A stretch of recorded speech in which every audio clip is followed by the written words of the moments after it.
एक ऐसे super hero की कहानी जो आयरन मैन या थॉर जैसा नहीं बल्कि छोटा बनकर दुश्मनों को हराता है। एक छोटा पैकेट बड़ा धमाका। ये है एंटमैन। इस फिल्म में एक्शन और कॉमेडी ही नहीं बल्कि साइंस और हाइस्ट का जबरदस्त कॉम्बो भी है। कैसे एक छोटा चोर एक बड़ा सुपर हीरो बन जाता है, कैसे एक सूट इंसान को चींटी से भी छोटा बना सकता है। कहानी की शुरुआत होती है 1989 में। हमें दिखाया जाता है शील्ड के एक हेडक्वार्टर का सीन, जहां डॉक्टर हैंक पिम एक ब्रिलियंट साइंटिस्ट अपना रेजिग्नेशन देने आते हैं। लेकिन ये कोई आम रेजिग्नेशन नहीं था। हैंक पिम ने एक रेवोल्यूशनरी टेक्नोलॉजी को डिस्कवर किया था, एक ऐसा पिम पार्टिकल जो किसी भी इंसान को चींटी से छोटा या एक स्काई स्क्रैपर से बड़ा बना सकता है। लेकिन जब शील्ड के कुछ साइंटिस्ट उनके खोज को हथियाने की कोशिश करते हैं तो हैंक पिम गुस्से में आकर रिजाइन कर देते हैं। उनका एक सख्त फैसला था,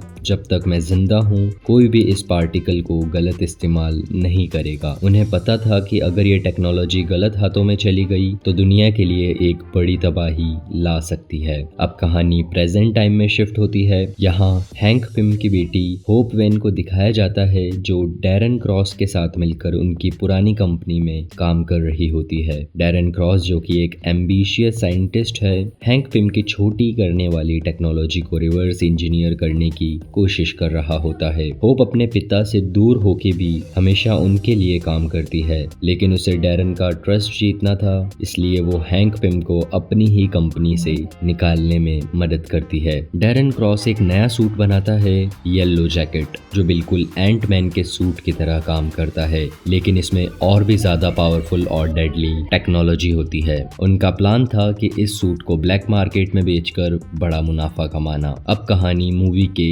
मेन कैरेक्टर पे शिफ्ट होती है। स्कॉट लैंग एक ब्रिलियंट थीफ जो अब तक जेल में सजा काट रहा था, आखिरकार रिहा हो जाता है। जेल से निकलते ही उसका स्वागत करता है उसका सबसे अच्छा दोस्त लुइस, जो एक फनी और एनर्जेटिक बंदा है। उससे मिलते ही अपनी यूनिक स्टाइल में स्टोरीज सुनाना शुरू कर देता है। स्कॉट अब अपनी जिंदगी एक नए सिरे से शुरू करना चाहता है। सबसे पहली चीज उसके दिमाग में आती है अपनी बेटी कैसी से मिलना। वो तुरंत अपनी एक्स वाइफ मैगी के घर जाता है, जो अब अपने नए फियांसे पैक्सटन के साथ रह रही होती है। हालांकि स्कॉट और मैगी अब साथ नहीं हैं, क्योंकि स्कॉट के क्रिमिनल एक्टिविटीज और इररेस्पॉन्सिबल बिहेवियर की वजह से उनका तलाक हो चुका है। लेकिन स्कॉट सिर्फ एक अच्छा बाप बनना चाहता है। उसकी सबसे बड़ी ख्वाहिश है कि वो कैसी के साथ टाइम बिता सके। मगर प्रॉब्लम यह है कि मैगी चाहती है स्कॉट सबसे पहले एक स्टेबल जॉब ढूंढे, तभी वो कैसी से मिलने का सोच सकता है। स्कॉट के नए जीवन की शुरुआत इतनी आसान नहीं थी। वो जेल की सजा पूरी करके बाहर तो आ चुका था, लेकिन क्रिमिनल रिकॉर्ड्स होने की वजह से कोई भी उसे जॉब देने के लिए तैयार नहीं होता।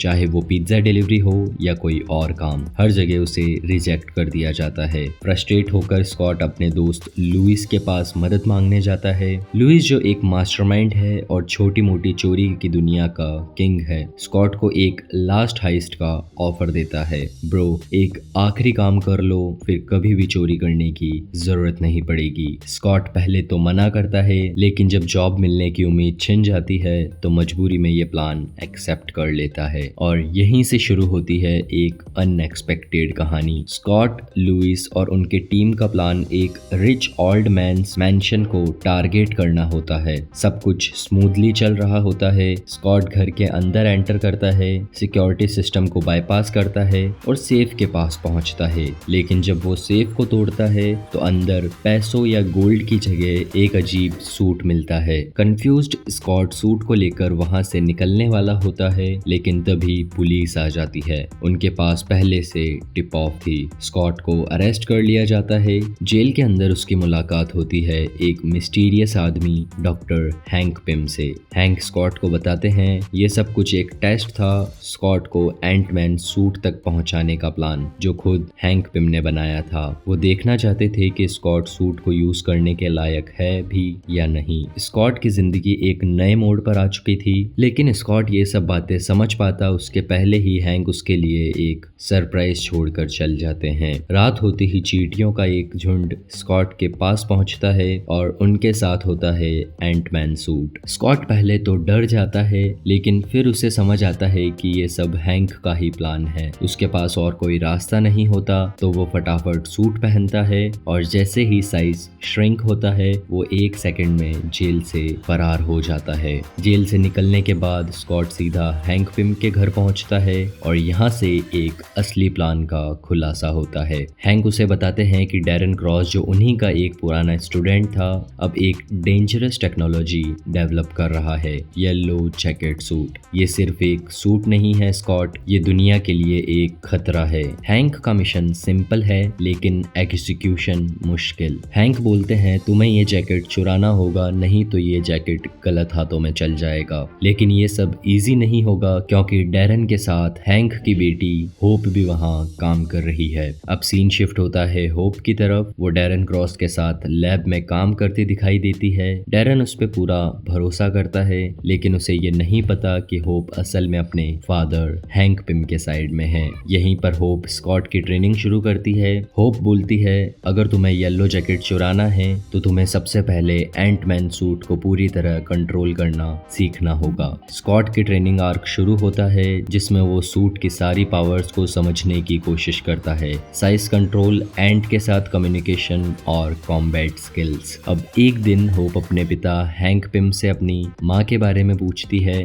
हैंक बताते हैं तुम्हारी माँ जैनेट वेन उसे दुनिया वॉस्प के नाम से जानती थी। वो एक सीक्रेट मिशन पर गई थी लेकिन मिशन को कामयाब बनाने के लिए उसने अपने आप को इतना छोटा कर लिया कि वो क्वांटम रियल्म में पहुंच गई। क्वांटम रियल्म एक ऐसी जगह है जहां समय और स्पेस का कोई मतलब नहीं रहता। अगर कोई भी एक बार वहां पहुंच जाए तो वापस आना लगभग नामुमकिन है। स्कॉट ये सुनकर काफी टेंशन में आ जाता है। हैंक उसे चेतावनी भी देते हैं तुम्हें कभी भी इतना छोटा नहीं होना है कि क्वांटम रियल्म में चले जाओ, वहां से लौटना नामुमकिन है। अगले दिन डॉक्टर हैंक स्कॉट को एक सीक्रेट मिशन पर भेजते हैं। उनका काम होता है शील्ड के एक डेटाबेस से एक सीक्रेट डिवाइस को चुराना और हैंक के पास लेकर आना। स्कॉट बिना टाइम वेस्ट किए सीधा एवेंजर्स हेडक्वार्टर पहुंचता है लेकिन तभी उसका सामना होता है सैम विल्सन यानी फैल्कन से। फैल्कन उसे देखते ही रोकने की कोशिश करता है लेकिन स्कॉट अपनी चालाकियों और एंटमैन सूट की मदद से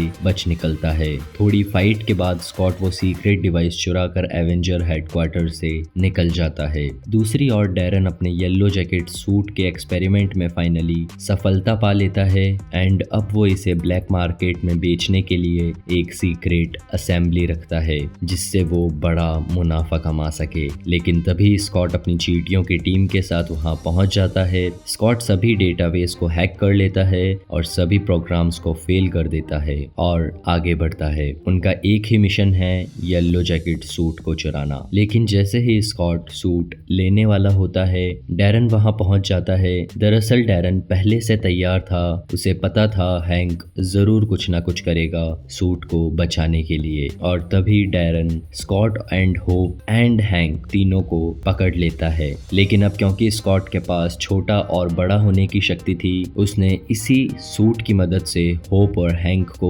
बचाने की कोशिश की। इसी बीच हाइड्रा का एक एजेंट येलो जैकेट का फॉर्मूला लेकर वहां से भाग गया। स्कॉट ने सूट को लेकर भागने के लिए वहां कई एक्सप्लोजिव बॉम्ब्स लगा दिए। जैसे ही टाइमर खत्म हुआ और ब्लास्ट होने वाला होता है स्कॉट होप और हैंक को लेकर वहां से निकल जाता है। पूरे बिल्डिंग में एक ब्लास्ट होता है और सब कुछ खत्म हो जाता है। लेकिन डैरन येलो जैकेट सूट पहनकर वहां से निकल जाता है। हैंक स्कॉट को येलो सूट को लेकर आने के लिए कहते हैं। स्कॉट डैरन के पीछे भागता है और दोनों के बीच एक जबरदस्त फाइट होती है। स्कॉट ने अपनी प्रैक्टिस से काफी स्किल्स डेवलप कर ली थी इसीलिए वो डैरन से अच्छी फाइट कर रहा होता है। और जब डैरन देखता है कि वो स्कॉट से नहीं जीत सकता तो वो सीधा स्कॉट के घर पहुंच जाता है और उसकी बेटी को किडनैप कर लेता है। डैरन धमकी देता है अगर तुम मुझे रोकने की कोशिश करोगे तो तुम्हारी बेटी को मार दूंगा। बट स्कॉट गुस्से में आकर अपने आप को इतना छोटा कर लेता है कि वो सीधा येलो जैकेट सूट के